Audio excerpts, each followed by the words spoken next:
sama tidak Pak De ada lembut lain. ya, soalnya Pak De ini guruku. Ya Pak De silakan.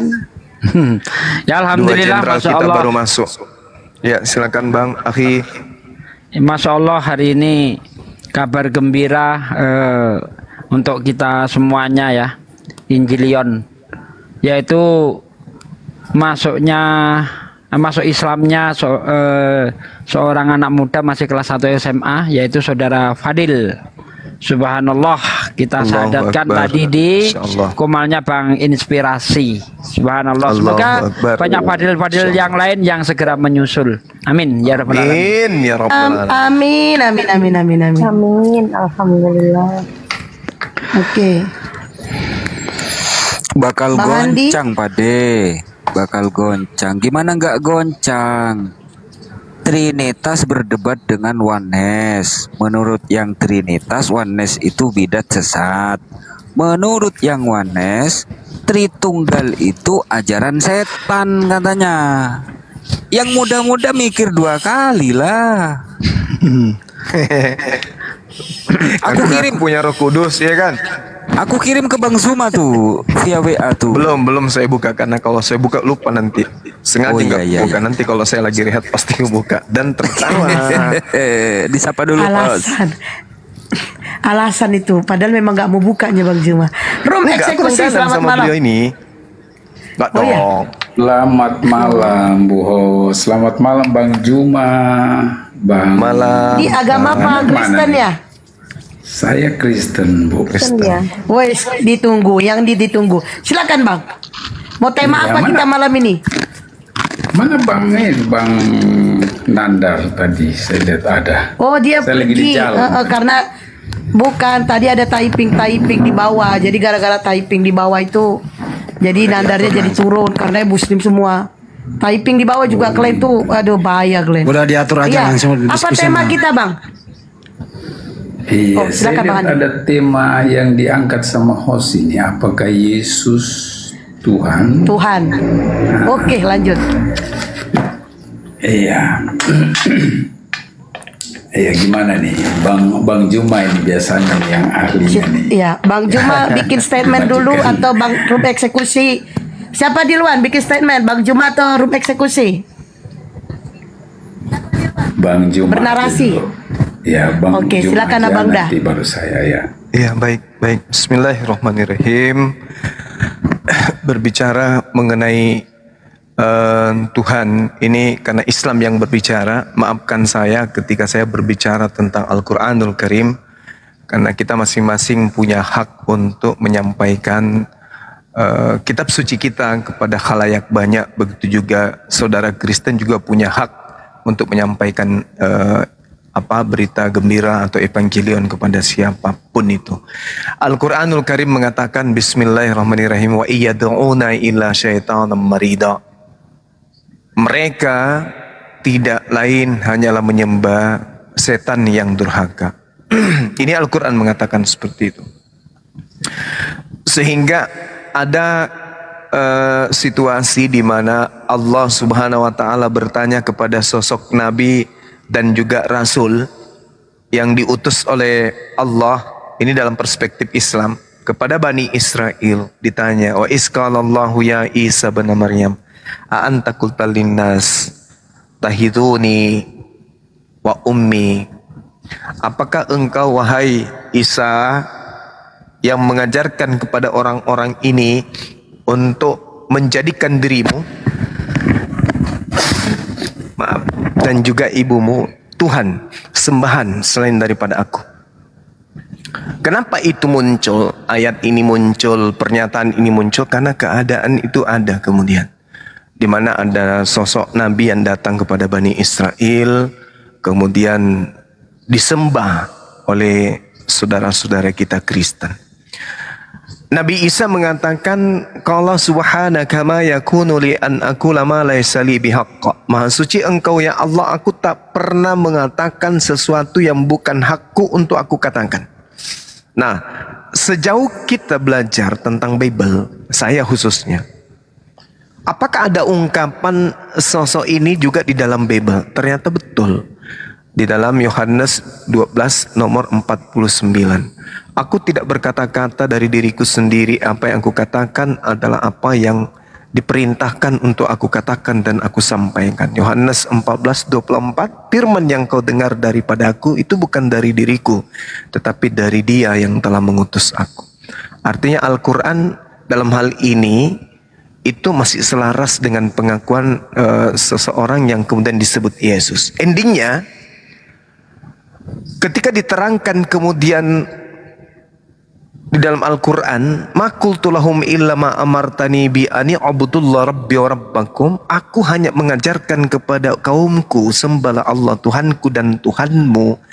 Ternyata di dalam Yohanes 17 nomor 8, ending dari semua perkataan Yesus kepada umatnya Bani Israel diterima oleh umatnya Bani Israel, dalam hal ini murid-muridnya, pengikutnya, bahwa Yesus ini hanya Rasulullah, Yesus ini hanya Rasul Allah, Yesus ini hanya utusan Tuhan. Itu endingnya. Segala firman yang engkau berikan kepada aku telah aku sampaikan. Semuanya telah aku sampaikan kepada mereka, dan mereka telah menerimanya, dan mereka percaya dengan pasti bahwa engkaulah yang telah mengutus aku. Satu dalil lagi di dalam Yohanes 14. Ini pengakuan Yesus. Nanti saudara kita boleh tanggapi. Yohanes 14 nomor 31. Saya bacakan pelan-pelan. Tetapi supaya dunia tahu, artinya Indonesia, Cina, Belanda, Jepang, dunia intinya. Tetapi semua supaya dunia tahu bahwa aku mengasihi Bapa dan bahwa aku melakukan segala sesuatu seperti yang diperintahkan Bapa kepadaku. Bangunlah, mari kita pergi dari sini. Ini ucapan Yesus kepada muridnya. Segala sesuatu supaya dunia tahu bahwa aku melakukan segala sesuatu yang diperintahkan Bapa kepadaku. Subhanallah. Apa yang diterangkan kemudian dalam Al-Quran, qala subhana ma yakunu li an aqula ma laysa li bihaqqa. Tidak ada satupun ucapan Yesus sebelum dia terangkat ke langit yang mengajarkan untuk mempertuhankan atau mengibadahi atau menyembah dirinya. Itu tak ada. Dunia harus tahu bahwa aku mengasihi Bapa dan bahwa aku melakukan segala sesuatu seperti yang diperintahkan Bapa kepadaku.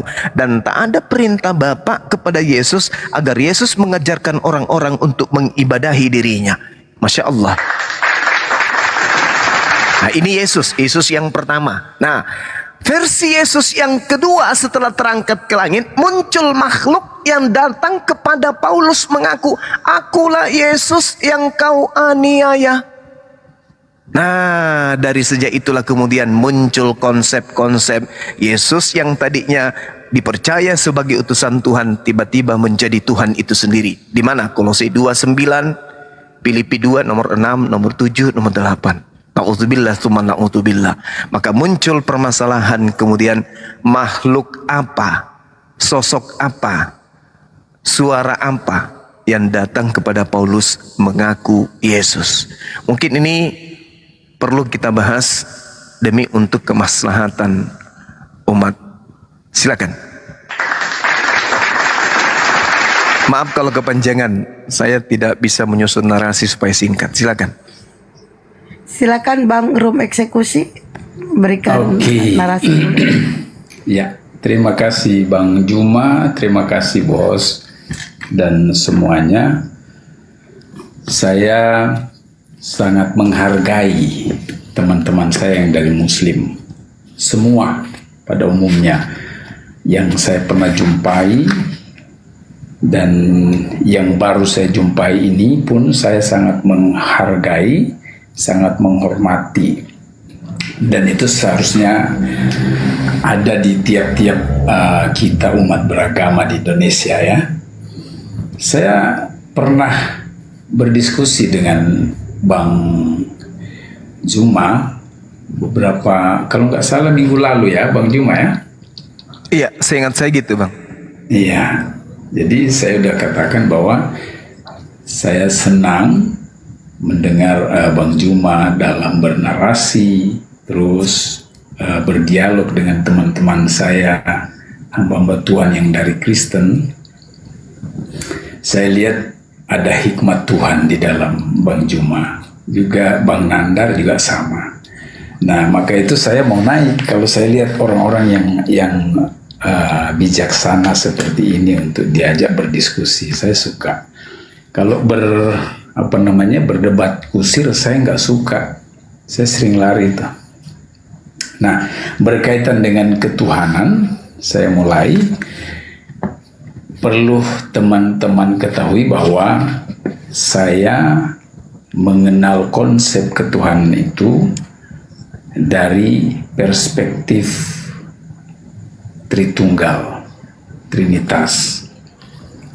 Sejauh yang saya tahu dari Alkitab tentunya dasarnya bahwa Allah kami itu 3 pribadi, 1 hakikat. Memang terminologi dari kata Tritunggal itu tidak ada. Trinity itu, Trinitas, Trinitarian itu tidak ada di Alkitab. Tapi filosofisnya itu melimpah ruah di Alkitab, mulai dari Kejadian sampai Wahyu. Nah, tapi kita nggak bahas tentang doktrin Tritunggal kali ini. Kita mau bahas tentang apa yang dikatakan Bang Juma tadi, menyentil bahwa Yesus itu bukan Tuhan, tapi manusia yang disembah oleh manusia dan dituhankan, begitu ya. Nah, menurut banyak keterangan dari para rasul yang waktu itu bersama-sama dengan dia, dengan Yesus, mereka itu melihat langsung ketika Yesus melayani di bumi.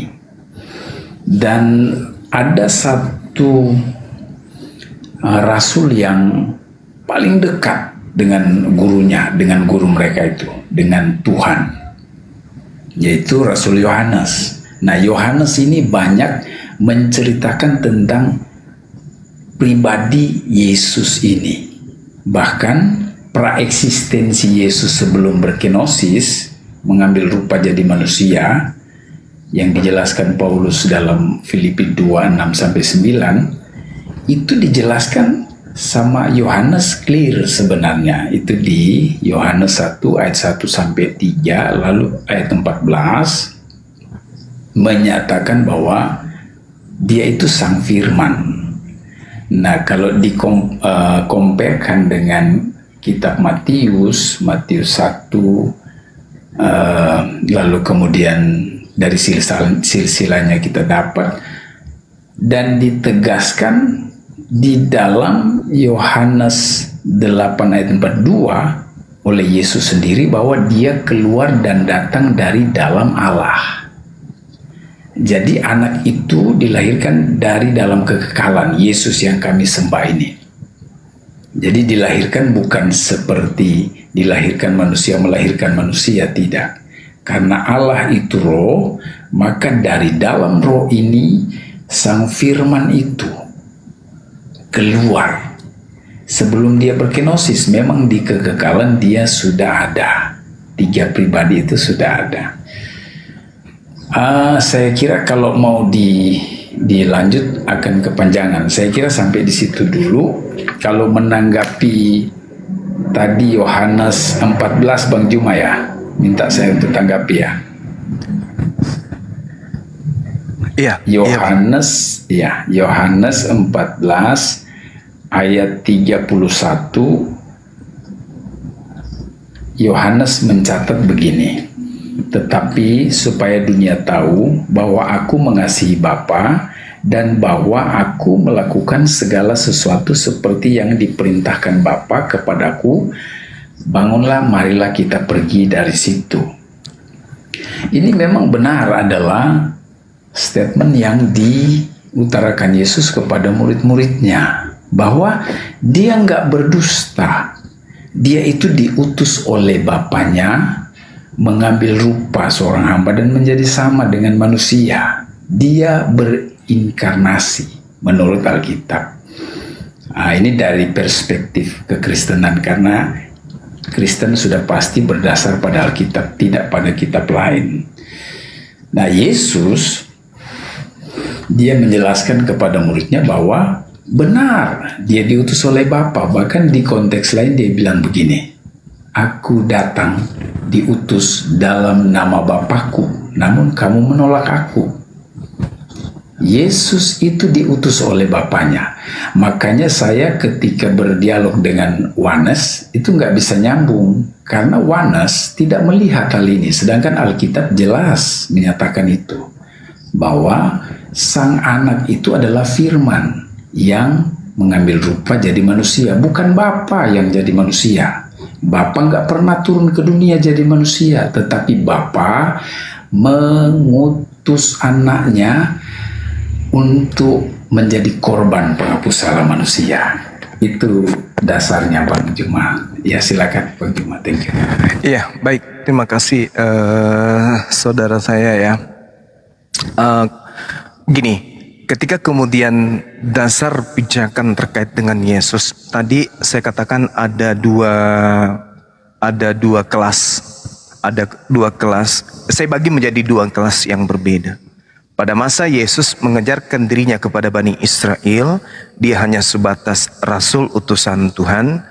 Dan kelas Paulus, setelah datang makhluk mengaku Yesus kepadanya, Paulus kemudian membentuk kelas baru. Yesus itu adalah Tuhan yang berkenosis menjadi manusia.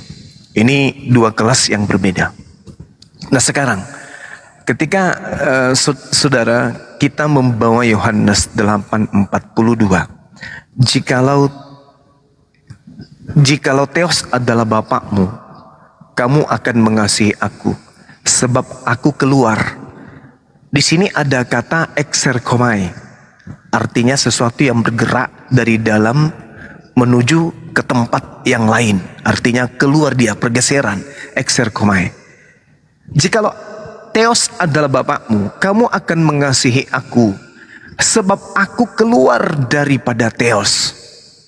Dan aku datang bukan atas kehendakku sendiri. Itu poinnya di situ. Nah, kalau berdasar terhadap pengakuan Yesus sendiri, exerkomai ini, itu Yesus pun mengatakan bahwa bukan cuma dirinya yang keluar dari Bapa. Bukan cuman Yesus yang berasal dari firman yang keluar dari Bapa, tapi seluruh manusia.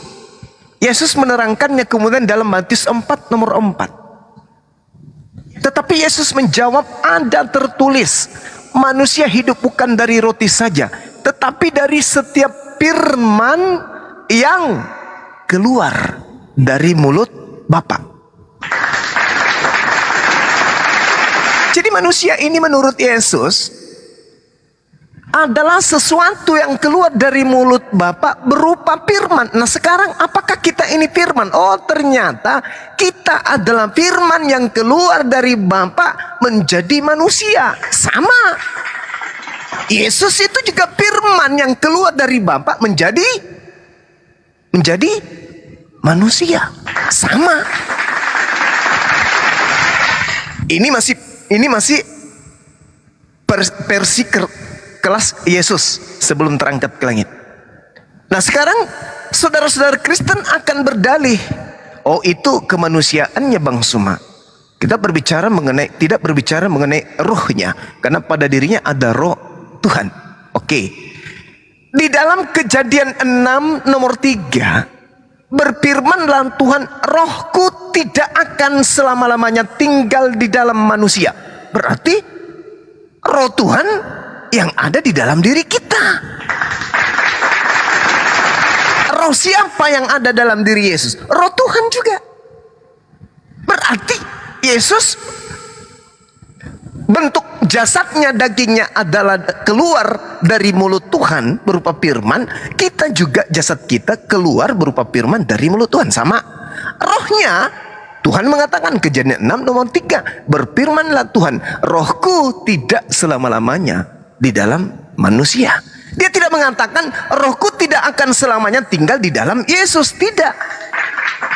Tetapi dia mengatakan manusia.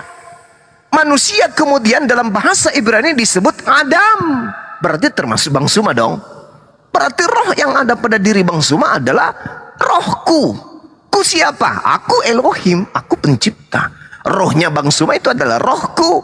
Rohnya orang-orang yang kuciptakan itu adalah rohku. Dalilnya Kejadian 6 nomor 3. Jadi apa pembeda antara Yesus dengan kita? Pembedanya dia adalah perantara. Di mana itu tertulis?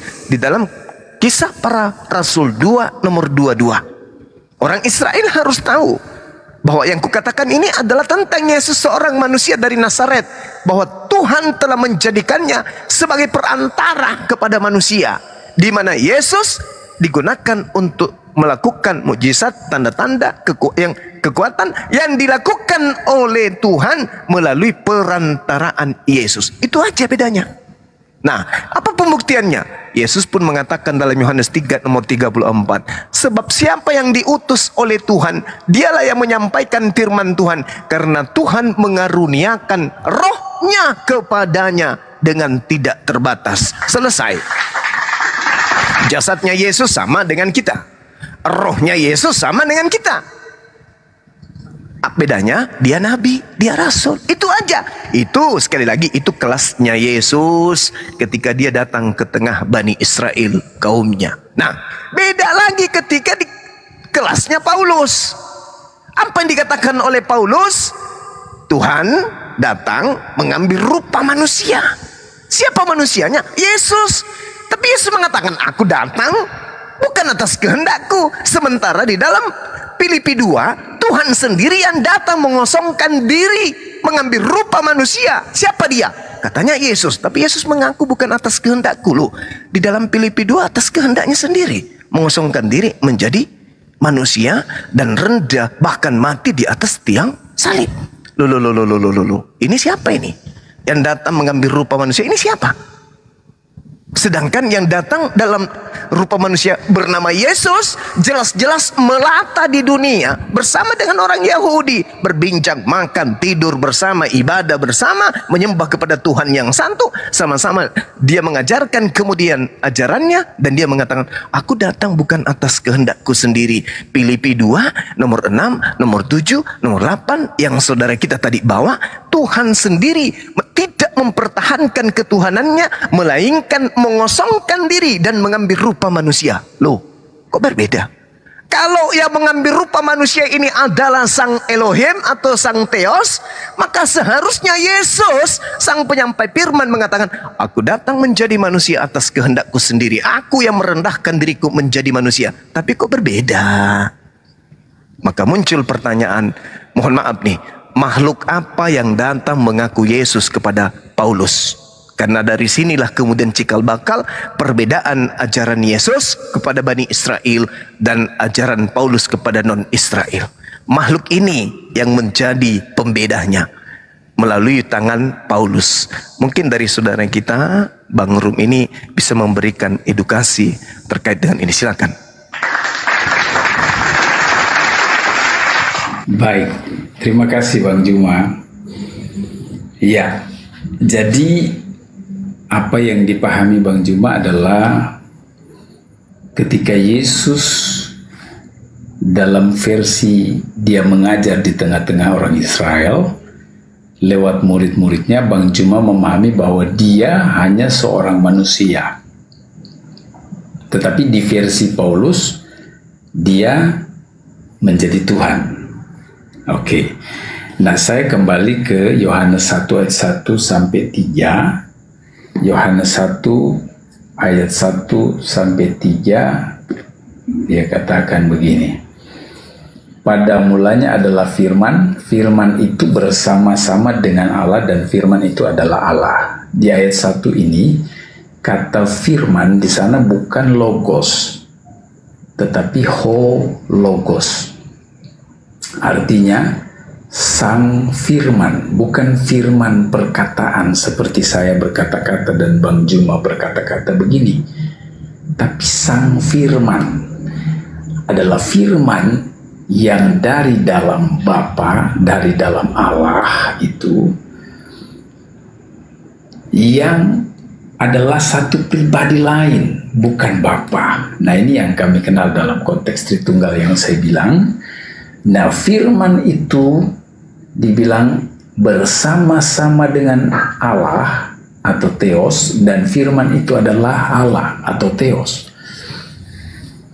Jadi sang firman ini atau hologos ini itu bersama-sama dengan Allah, dan sang firman itu adalah Allah. Artinya dia punya kesetaraan dengan Bapa yang mengutus dia. Dia punya kesamaan dengan Bapa yang mengutus dia. Makanya dalam kitab Yohanes dia bilang, apa yang Bapa punya, aku punya, anak punya. Di konteks lain juga dia bilang, aku dan Bapa adalah satu. Saya kira Bang Juma tahu itu ayatnya di mana, jadi saya tidak usah sebut ayat biar nggak kepanjangan. Nah, ini di ayatnya yang kedua, Yohanes mencatat ia pada mulanya, yaitu sang firman atau hologos bersama-sama dengan Allah atau dengan Theos. Ayat 3, segala sesuatu dijadikan oleh dia, dan tanpa dia tidak ada suatu pun yang telah jadi dari segala yang telah dijadikan. Artinya Yohanes sedang menjelaskan kepada kita bahwa sang firman ini yang adalah memiliki kesetaraan dengan Bapa yang mengutus dia, dia juga adalah pencipta. Sebagaimana Bapaknya adalah pencipta, sang anak ini juga adalah pencipta. Nah, dia yang dijelaskan di ayat 1, 2, 3 dalam Injil Yohanes 1 ini, kemudian dijelaskan oleh Yohanes di ayat 14. Firman itu telah menjadi daging atau telah menjadi manusia, karena kita ini daging, manusia itu daging, dan diam di antara kita, dan kita telah melihat kemuliaannya, yaitu kemuliaan yang diberikannya sebagai anak tunggal Bapa, penuh kasih karunia dan kebenaran. Nah, bicara tentang manusia dalam konsep Alkitab, menurut Kejadian 1 ayat 26, manusia itu tidak difirmankan seperti ciptaan yang lainnya. Dari semua yang diciptakan oleh Allah atau Elohim, Elohim itu di Alkitab Perjanjian Lama itu merujuk kepada dia yang bukan tunggal, tetapi dia yang lebih dari satu, Elohim. Nah, manusia ini menurut Kejadian 1 ayat 26, di sana Elohim berfirman, baiklah kita menjadikan manusia menurut gambar dan rupa kita. Penjelasannya itu di Kejadian 2. Kejadian 2 menjelaskan bahwa Musa mencatat manusia itu diciptakan dengan tangan Allah dibentuk sebenarnya. Maka Raja Daud dia bilang begini, engkau tidak pernah meninggalkan perbuatan tanganmu. Daud percaya bahwa apa yang dijelaskan oleh Musa di Kejadian 2 itu adalah benar, bahwa manusia bukan difirmankan, bukan firman Allah yang keluar lalu jadi manusia, tidak. Tetapi wujud tubuh ini dibentuk. Nah, kehidupan itu dihembuskan dari dalam Allah. Jadi roh kita ini dari dalam Allah, itu baru benar. Nah, jadi perbedaan antara kita dengan sang firman adalah kalau kita ini diciptakan, sedangkan sang firman ini tidak diciptakan.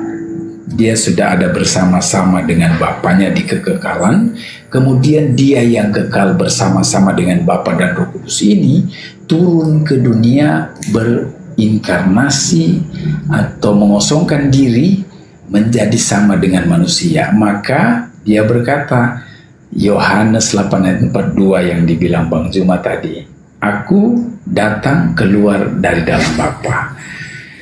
Ada banyak referensi ayat-ayat dalam kitab Yohanes ini yang membuktikan bahwa dia itu memang dari dalam Allah. Jadi bukan manusia seperti kita. Dia Allah yang mengambil rupa jadi manusia untuk menjadi korban penebus salah supaya kita yang berdosa ini ditebusnya dan menjadi milik kepunyaannya, milik kepunyaan Bapaknya, milik kepunyaan Roh, milik Allah yang kekal atau Elohim yang kekal.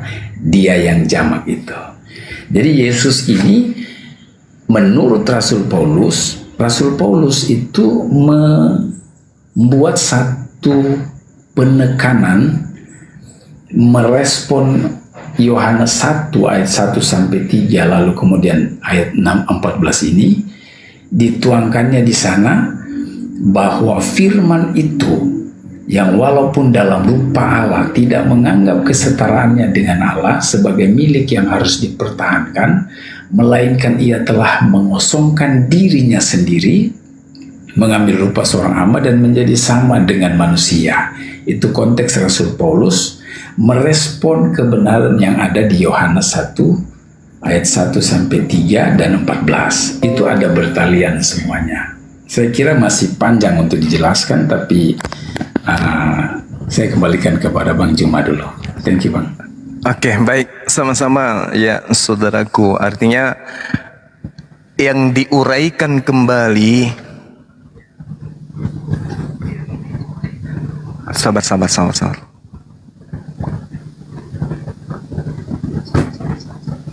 Oke, baik.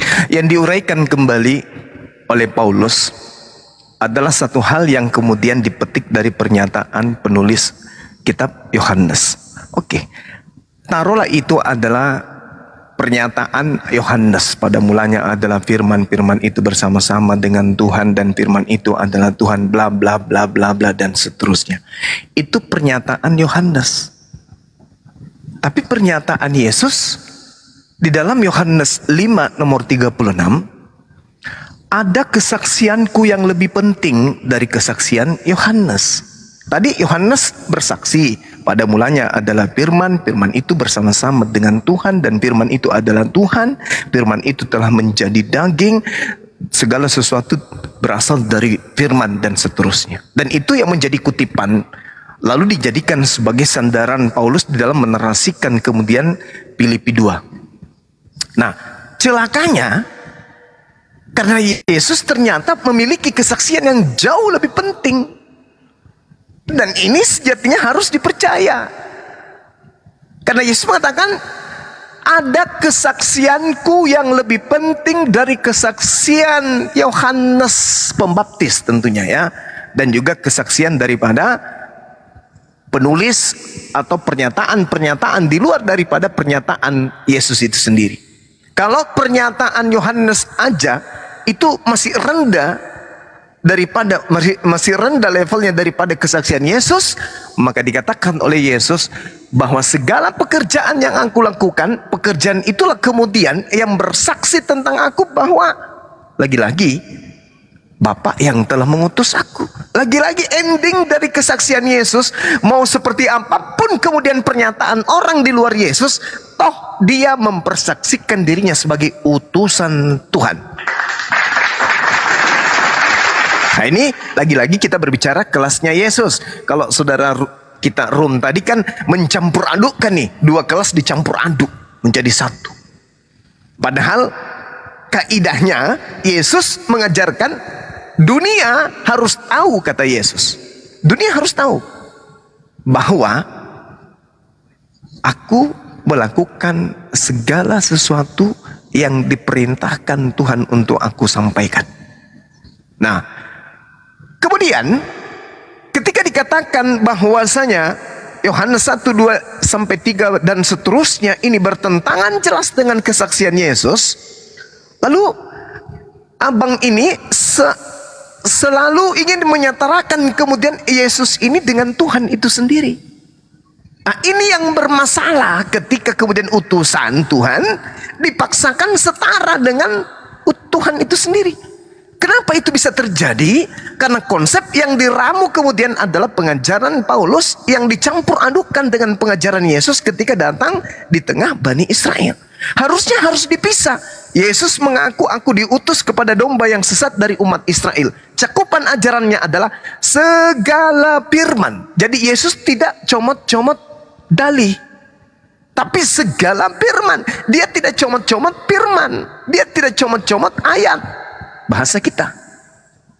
Tapi Yesus merangkum semuanya. Segala ucapanku, tuh kata Yesus, segala ucapanku, segala firman yang kusampaikan, telah kusampaikan, yang diberikan kepadaku, telah aku sampaikan kepada mereka. Dan mereka telah menerimanya. Dan mereka percaya dengan pasti bahwa engkaulah yang telah mengutus aku. Jadi cakupan segala firman Yesus sampaikan kepada Bani Israel, dan Bani Israel menerimanya, dan setelah menerimanya mereka percaya, oh Yesus ini benar-benar adalah utusan Tuhan. Dan lagi-lagi Yesus terangkan di dalam Yohanes 11 nomor 42, aku tahu bahwa engkau telah mendengarkan aku, tetapi oleh karena orang banyak yang berdiri di sini mengelilingi aku, aku mengatakannya agar supaya mereka percaya bahwa engkaulah yang telah mengutus aku. Aku mengatakannya supaya mereka percaya bahwa engkaulah yang telah mengutus aku. Yesus bersusah payah menyampaikan penginjilan agar mereka percaya bahwa Yesus itu adalah utusan Tuhan. Nah, sekarang konsep yang Yesus sampaikan, bersaksi dirinya adalah utusan Tuhan. Yesus mau agar dipercaya sebagai utusan Tuhan. Murid-muridnya telah menerima segala perkataan tinta merahnya, dan mereka percaya bahwa Yesus itu adalah utusan Tuhan. Utusan Tuhan, utusan Tuhan, utusan Tuhan. Yesus mau agar dipercaya sebagai utusan Tuhan. Tuhan mau agar Bani Israel percaya bahwa Yesus itu adalah utusannya. Murid-muridnya percaya bahwa Yesus itu adalah utusan Tuhan. Kelas ditutup. Kelas baru dibuka. Tak, tak, tak, tak, bergulir waktu kurang lebih 20 tahun muncullah Paulus. Kelas baru dibuka. Kita lihat. Mulai dari pengakuan Paulus sendiri yang mengaku bertemu dengan Yesus. Ini adalah sesuatu yang masih kemudian tanda tanya besar. 20 tahun setelah Yesus terangkat ke langit, muncul makhluk mengaku, akulah Yesus yang kau aniaya. Singkatnya begini. Yesus mengatakan, aku terangkat, dan setelah aku terangkat, yang datang kepadaku adalah seorang manusia penolong atau penghibur lain. Itu kuncinya, itu di situ. Dan Yesus pesan keduanya adalah, ketika aku naik ke langit, waspadailah Yesus palsu, waspadailah nabi palsu. Matius 24 nomor 24. Tapi kita mundur ke 23 dulu. Yesus mengatakan, jadi apabila ada orang yang berkata, ada Yesus di sini, ada Yesus di sana, jangan kamu percaya. Sebab Yesus palsu, nabi palsu akan muncul untuk menyesatkan, bahkan menyesatkan orang-orang pilihan juga. Terbukti 20 tahun setelah Yesus berkata demikian, benar-benar di padang gurun menuju Damsik, ada orang mengaku bertemu dengan Yesus. Akulah Yesus yang kau aniaya. Murid-murid Yesus yang sudah percaya bahwa Yesus itu utusan Tuhan tidak mungkin percaya lagi kepada suara yang diajarkan oleh Paulus bahwa ada loh gurumu datang ke saya. Oh ya, guru saya datang kepadamu. Ya, dia katakan apa? Akulah Yesus yang kau aniaya. Terus gurumu itu ternyata Tuhan itu sendiri. Murid-murid pasti geleng-geleng kepala. Kapan itu Yesus guru kita ajarkan? Guru kami mengajarkan supaya kami percaya dirinya adalah utusan Tuhan. Dan dia mengatakan, waspadalah, akan datang Yesus palsu dan nabi-nabi palsu. Yesus mengulangi di data nomor 26-nya. Camkanlah, aku telah mengatakannya kepadamu. Apabila ada orang berkata, ada Yesus di padang gurun, ada Yesus di dalam bilik, jangan kamu percaya. Sebab tanda kedatanganku adalah seperti Cahaya ditandai dengan cahaya yang bersinar dari timur sampai ke barat. Bintang-bintang akan berjatuhan, langit akan berguncang. Itulah tanda kedatanganku yang kedua. Poin ketiganya, di dalam Kisah Rasul 1 nomor 11, malaikat berkata, wahai orang-orang Galilea. Ini malaikat yang berkata, yang kamu lihat Yesus terangkat ke langit itu, yang kamu saksikan dia terangkat ke langit itu, ketahuilah oleh kalian. Aku malaikat mengatakan kepada kalian, ketahuilah, Yesus akan datang kedua kalinya, sama seperti kalian melihat dia terangkat. Apa itu? Terangkat dengan jasadnya. Berarti datangnya kedua kali, turun dengan jasadnya juga. Malaikat mengatakan yes, Yesus juga mengatakan yes. Permasalahannya adalah 20 tahun 5 tahun 52 sampai tahun sekian Paulus mulai di situ jalan ke Damsik dan menulis buku-buku. Jadi itu kurang lebih 20 tahun. Muncul pengakuan orang mengaku bertemu dengan Yesus di padang gurun. Sang murid kan sudah dibekali ilmu. Jangan kau percaya ya. Yes, makanya orang Yahudi sampai hari ini tetap Yahudi. Kemana Paulus mengajarkan Yesus yang baru ini? Ke Roma, Yunani. Maka muncul Katolik, muncul Kristen. Karena Paulus mengaku di dalam di dalam Galatia 1 nomor 16, dia mengaku diutus kepada non-Yahudi. Dalam Galatia 2 nomor 8, dia mengaku diutus kepada orang-orang yang tidak bersunat. Berarti Paulus versi kedua datang 20 tahun setelah terangkat ke langit, mengajarkan Paulus agar Paulus pergi ke non-Yahudi, orang-orang yang tidak bersunat, bahwa dia adalah Tuhan yang datang mengambil rupa manusia menjadi manusia. Dan Paulus mengatakan, untuk itulah Yesus mati supaya bangkit agar dia menjadi Tuhan. Roma 14 nomor 9. Maka kita bertanya-tanya, orang Islam bertanya-tanya, ketika Al-Quran mengatakan iya dauna, sesungguhnya yang mereka sembah itu adalah setan yang durhaka. Artinya, kalau yang datang 20 tahun setelah Yesus terangkat ini kepada Paulus bukan Yesus berdasarkan Yesus yang asli, maka muncul pertanyaan, siapa sosok makhluk yang datang mengaku Yesus tersebut? Kita baca di dalam Wahyu 22 nomor 16. Sedikit lagi. Aku Yesus. Nah, ini makhluk yang datang setelah setelah 60 tahun lebih muncul Yesus baru lagi.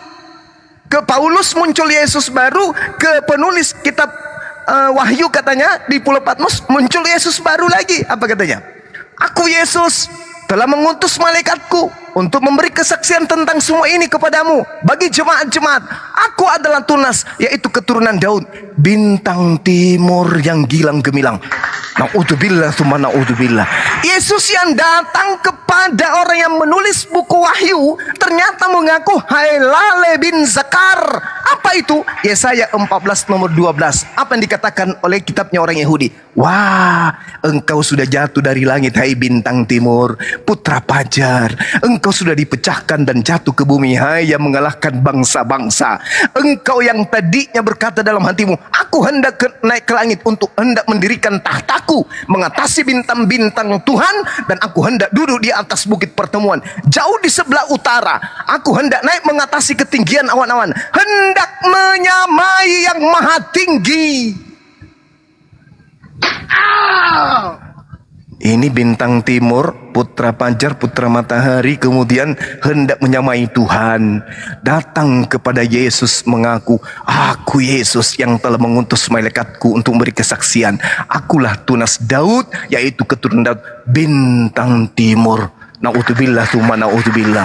Menurut data ini, ternyata Yesus versi kedua setelah tutup kelas Yesus yang asli, muncul makhluk mengaku sebagai bintang timur yang di dalam Yesaya disebut Lucifer atau Hailale bin Zakar, yang ingin menyamai pencipta alam semesta, yaitu Lucifer atau iblis. Maafkan saya, ini kebenaran dari kitab orang Yahudi, pengakuan Yesus, dan munculnya Mesias palsu atau Yesus palsu yang datang setelah 20 tahun lebih setelah Yesus terangkat ke langit. Demikian, mohon pencerahan supaya saya bisa mendapatkan kurikulum atau pembendaharaan ilmu. Silakan Bang. Oke. Terima kasih Bang Juma. Ya, saya ikut seperti apa kata Bang Juma. Dari kelas Yesus dulu kita bicara.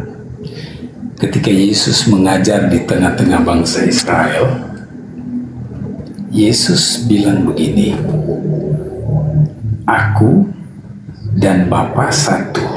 Yohanes 10 ayat 30. Nah, kalau Yesus itu manusia, siapakah Yesus?